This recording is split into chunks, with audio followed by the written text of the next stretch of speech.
తెలంగాణలో Pushpa versus police war పీక్కు చేరింది. అల్లు అర్జున్ వ్యాఖ్యలను పోలీస్ డిపార్ట్మెంట్ సీరియస్గా తీసుకుంది. ఈ నేపథ్యంలో అల్లు అర్జున్ చుట్టూ ఉచ్చు బిగుస్తోంది.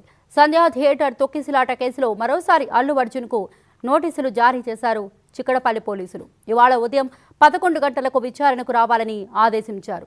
అల్లు అర్జున్ స్టేట్మెంట్ను రికార్డ్ చేయనున్నారు. ఆయన ఇవాళ విచారణకు హాజరవుతారని తెలుస్తోంది. ఇప్పటికే సంధ్యా థియేటర్ తొక్కిసలాటకు సంబంధించి minute to minute video release చేశారు సిపి సివి ఆనంద్. తొక్కిసలాట కేసులో A11గా ఉన్న అల్లు అర్జున్ ప్రస్తుతం హైకోర్టు మధ్యంతర బెయిల్పై ఉన్నాడు.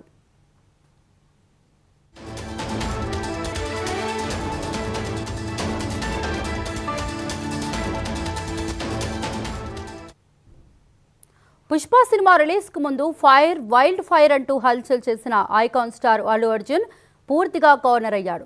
తన యాటిట్యూడ్తో లేని కష్టాలను కొని తెచ్చుకున్నాడు. సీఎం రేవంత్ దెబ్బకు అల్లు అర్జున్తో పాటు టోటల్ సినిమా ఇండస్ట్రీయే షాక్ గురయ్యే పరిస్థితి ఎదురైంది. పుష్ప 2 బెనిఫిట్ షో సందర్భంగా తొక్కిసలాట జరగడం, ఓ మహిళ చనిపోవడం, ఆమె కుమారుడు ఆసుపత్రి పాలవడం అల్లు అర్జున్కు శరాఘాతంగా మారింది.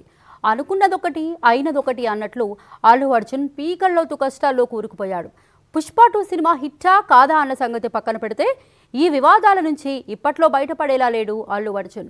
తాజా పరిస్థితుల నేపథ్యంలో మరోసారి చిక్కడపల్లి పోలీసులు అల్లు అర్జున్కు నోటీసులు ఇచ్చారు.